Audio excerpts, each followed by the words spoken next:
Okay, so let's talk about latency first. So latency is the delay between the image from a camera, let's say, to the monitor. So, for example, in a broadcast environment, imagine an outside broadcast. So we're sort of broadcasting and we're streaming live to the audience who are watching it on TV.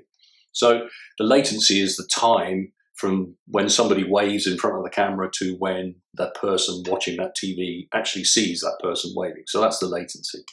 And in security and surveillance, we want to minimize that as much as possible. So the way we do that is, first of all, we have to consider the camera. The camera has to have low latency in it. And then we have to encode that video image and send that video image over a network.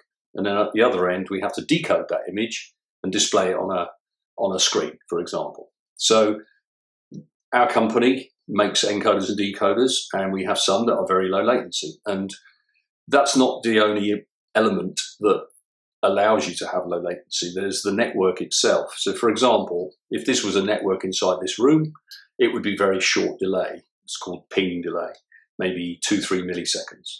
But if you then sent that image over the internet, you might find it's got 2 seconds of delay between me sending it from this house to someone else's house. It could take 1 or 2 seconds. So when considering latency, there are so many elements in that.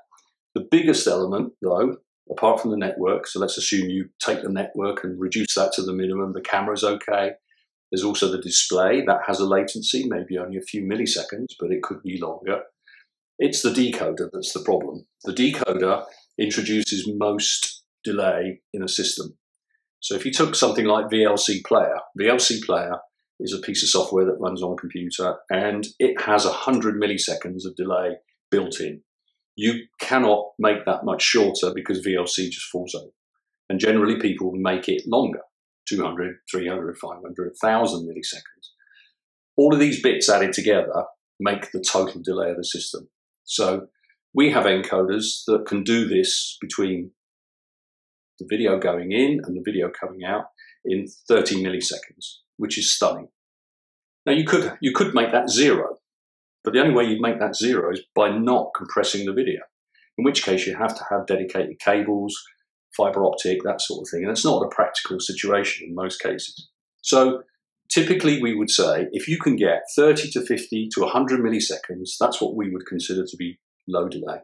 And the encoder and decoder are major elements in that, the decoder being the biggest element, but then there's the network in between, which we have no control over, and the camera or the video source and the display.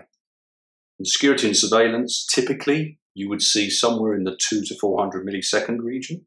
That's a typical overall delay, because in security you need to control cameras, and if the delay is too long, you can't control the camera.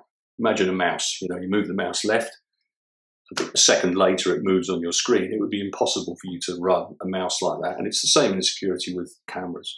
So that's pretty much how you control latency. You have to choose your encoder, your decoder, manage the network in between, and the 2 elements either side.